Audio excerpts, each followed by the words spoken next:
What's going on, guys? Welcome to another video. It's a beautiful day up here in northern Indiana. Starting to get, we're starting to get into the colder days here. So much of the outside projects are going to be moving inside, and we're going to be limited on space. But can't complain because it hasn't snowed yet, and we're in the beginning of November, so that's a good thing. Yeah, so this video we're going to be going over the square body, my orange 1984 K30 CUCV truck. Last video I kind of went over the LBZ, the silver one as well as the black one. We're switching gears a little bit, like I said. So I've been a little slow to upload lately, as well as take videos. I'm gonna be working on doing more content with the actual process rather than the before and afters. I have a bad tendency of filming the before and then the after and nothing in between. So I'm gonna be working on getting more of the in-between stuff as far as like disassembly and assembly and whatnot.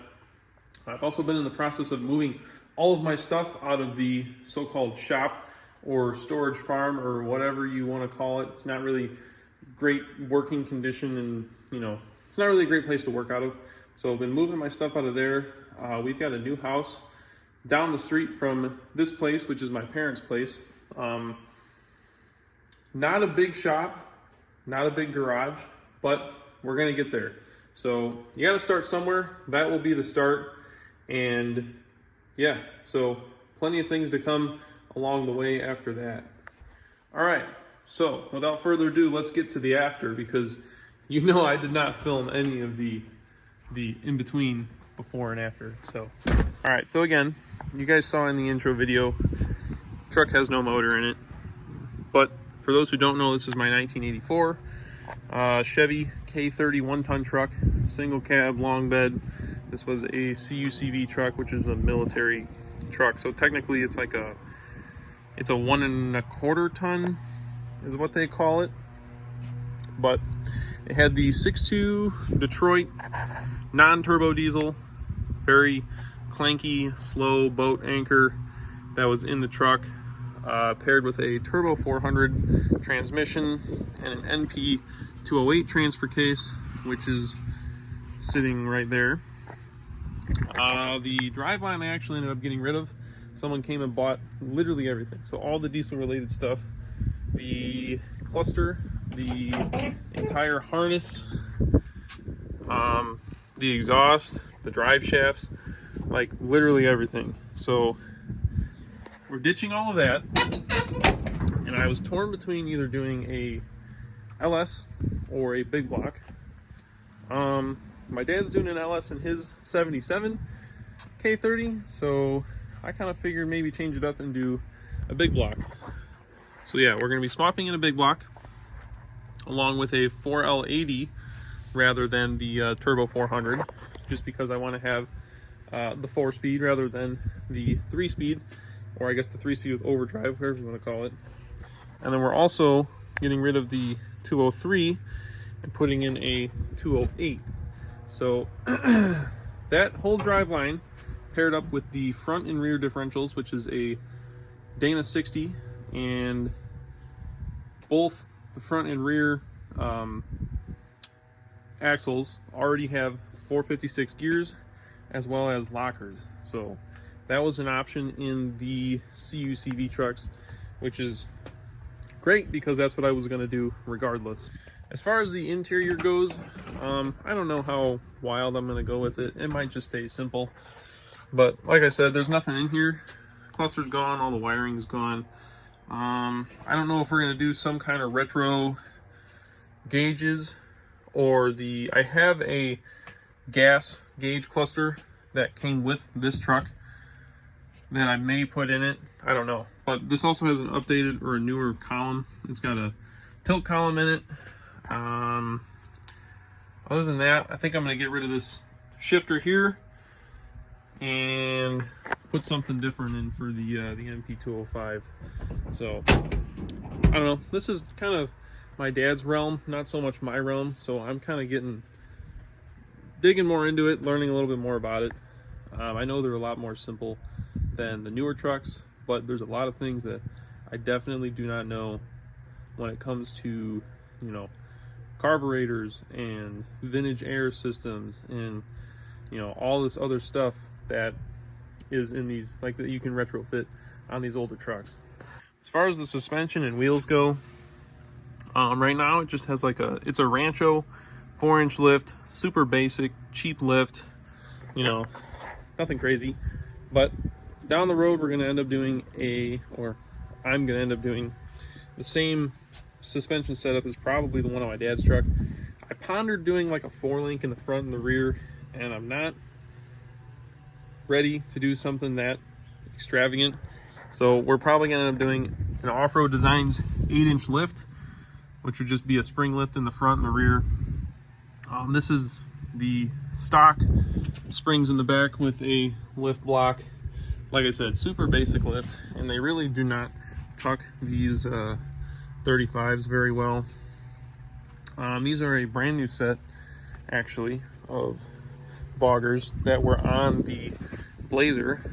So we dismounted the tires off of the 15x10s that were on the Blazer, and then I bought these tires and these Barts separately off of my father, who had these laying around for his yellow truck, and he said he didn't really want to run them. So he has a different setup that I might show you guys.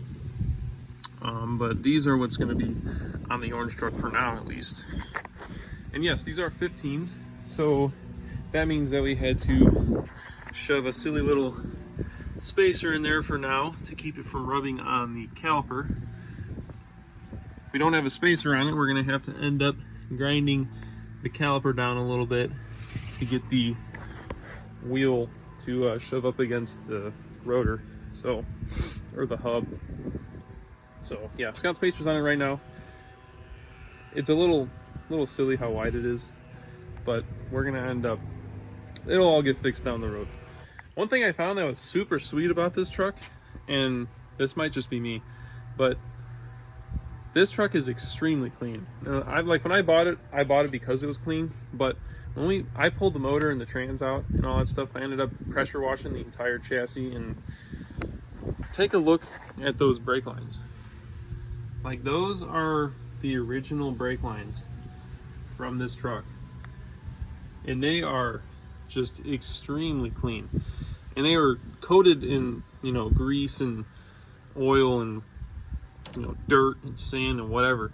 Like, those frame rails were caked with sand and like red clay and whatnot, but they are, I mean, these things are extremely clean. It's crazy to me how this truck, being almost 50 years old or 40 years old or whatever, is in much better shape than half of the newer Duramax trucks that I buy. It's awesome, but it's crazy. So, but yeah, like I said, we're gonna at some point end up tearing it down, sandblasting and painting or powder coating, probably painting the frame. You know, I don't like powder coat, but we're gonna end up getting rid of the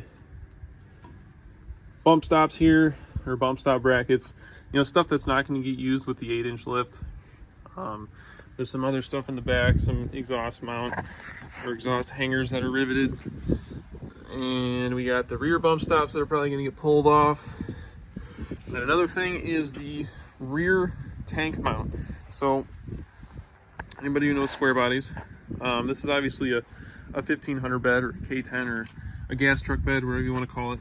So it's got the passenger side gas tank and the driver side gas tank. So on the CUCV trucks or the diesel trucks, it only had the driver side, and I got rid of that bed and ended up buying this one just because it was cleaner and the floor was in much better shape. So you can see there's a bunch of stuff in here, but the floor is in much nicer shape than what the original CUCV bed was in.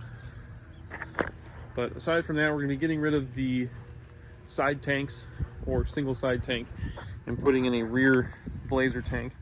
So this is the frame for my dad's 77, and actually this is a newer frame. I don't remember when they changed the style. It might have been like 78 or 79.